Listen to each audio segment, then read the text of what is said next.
Okay, nasan yung inyong interpreter? Para malaman na rin kung anong ginagawa. Let's just wait for the other lady.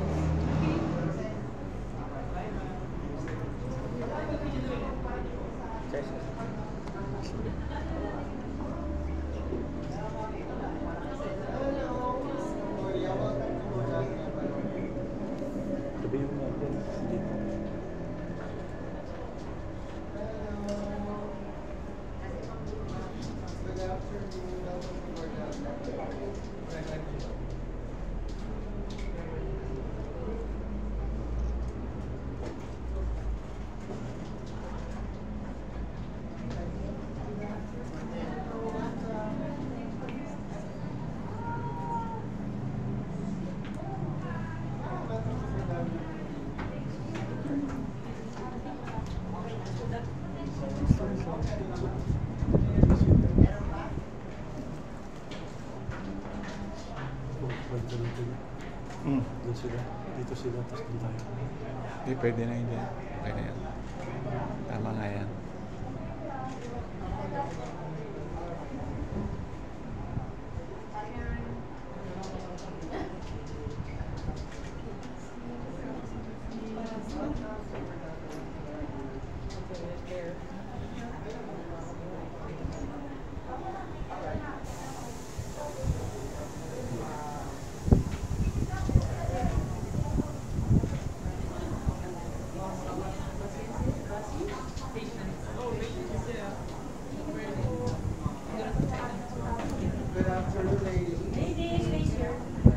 Ayun, si ano.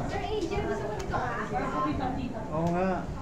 Mr. Edwana, Si Boss Angel, ang interpret. para maintindihan Ikaw, dito kay paliwanag mo to in English, ha? Ay, wala tayong magagawa kasi ano yung mga And international. explain what is this all about. Okay, ladies, good afternoon. Welcome to Bordado ni Apolonia. It's a clothing brand that represent our national pride, the Barong Tagalog. As you see, this is our pride, the Barong Tagalog, and this is called the Calado, the iconic, powerful Calado. When you say the Barong Tagalog, this Calado, it's made of handmade. It's manually handmade. And it's a culture, it's a traditional hand embroidered. We used to continues our legacy with our old generations. Now it's a new generation. So there you go. This is part of the tradition and culture of the Yes. Can I ask, how long would it take for one whole garment? Well, for the one construction, like one piece barong, if it's like fully calado, meaning to say the whole pattern, the whole yards, it takes 3 to 6 months. Wow. Fabric itself, not another is for the construction, but for the fabric itself, it's goes to 3 to 6 months. Wow. So it's a very intricate. Yeah. Amazing. Thank you. Because this is a masterpiece. Yeah. Yeah. Hope you appreciate. Yeah. Amazing work. And being a Filipino, we proud to wear this kind of piece because it symbolizes our culture and of course our national costume, the Barong Tagalog. It's nice how it's continued in a modern way. Yeah, we have a modern called Coke Barong. Our made construction like suit, but the material is still the Barong Tagalog. I think that is for men only. How about the women? Do you have Yes, Filipiniana? other Filipino there. We also dye the fabric. So any color the clients want it, we dye it into what they color the. Which one of the dress? There. That one, the Filipiniana terno dress. The green color? This one is The orange one. The orange one. Mm. Mhm.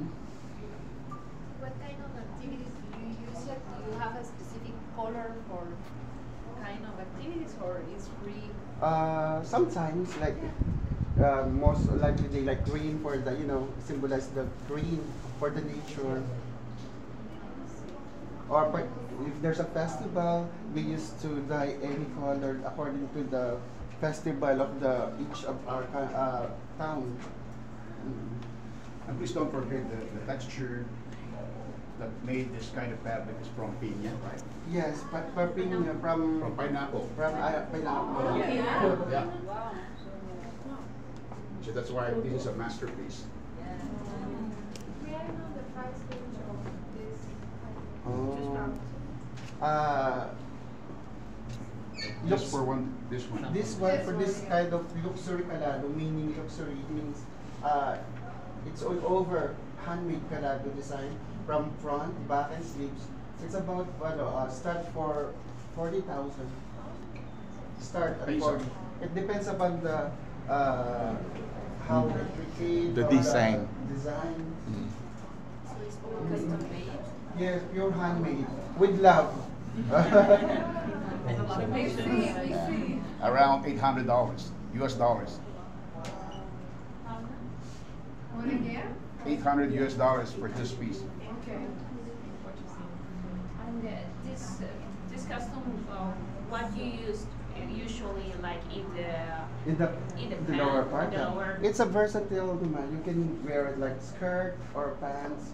Like, you can wear it like any ordinary pants. Maong, slacks. Okay, but for what occasions you put this for what you put this clothes for the Is it wedding? Anong klase What okasyon kind daw? of Sinusuot? For very special occasions like Yeah. weddings. Yeah. Yeah. And of course, like the government officials from, our president down to senator and the local mayor, the mayors, congressmen. So, it represents you as a very prominent. Mhm. Hopefully on your coronation night, a lot of politicians would attend on your coronation wearing this kind Yes. of fabric. The lowest price is 25,000 pesos, I think. Yeah. When you say like, it's how hard skills. And of course, it takes a lot of patience. $10. And it's I think it's really couture kasi you make it full of hard work. And if you want to learn, you can apply to him. And then how to create this. Overqualified. The age is 18 up to senior citizen. They can create the dress. And do you implement sustainable practices in this kind of, Kung activity? meron daw pinag-aaralan kung paano. Sustainable practices. Yes, I think our beloved Senator Lauren have many plans for this kind of program.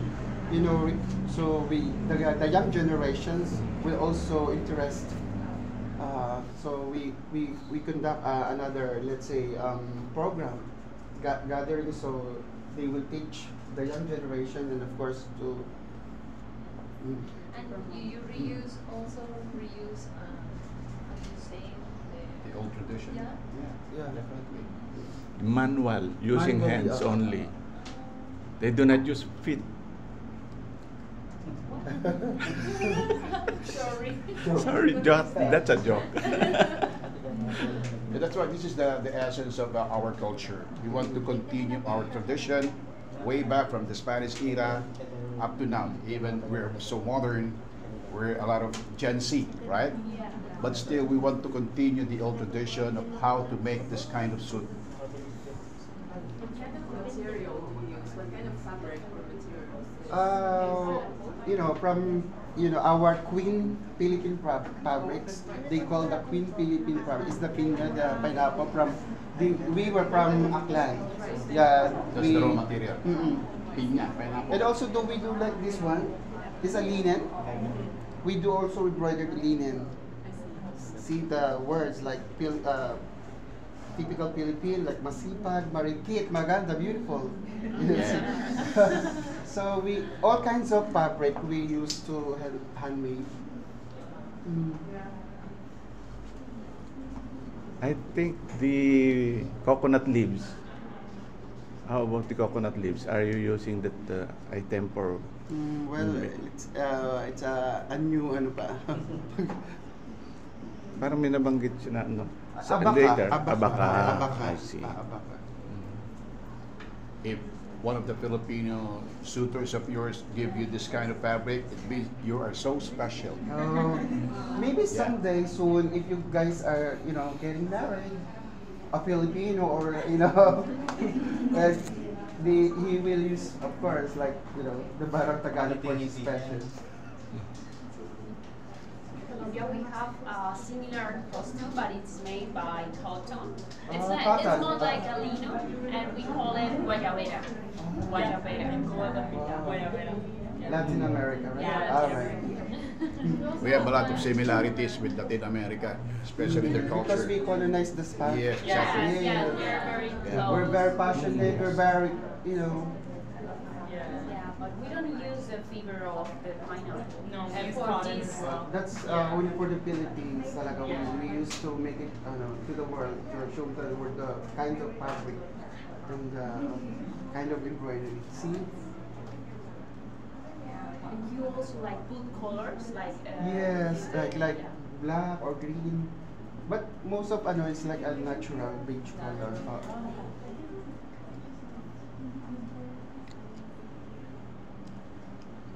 As of now, how many makers of your dress in this? We family artisans, I think we're more than 100 families. More than continuous doing this kind of traditional embroidery.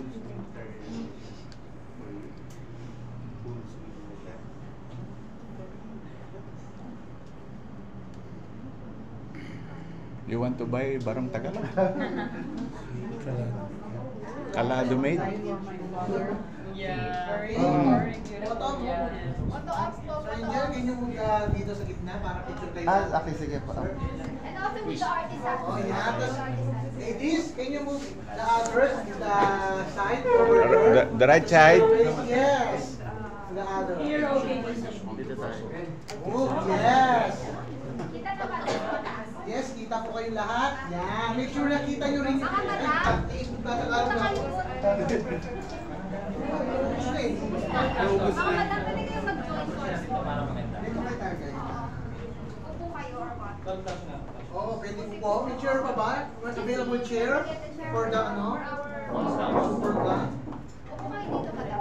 Yan. Nice, perfect. One more. Okay. What? Yung Video? Baliin mo na mga. No, vertical. Joke lang, joke. Para lang di makita. For you. Forever.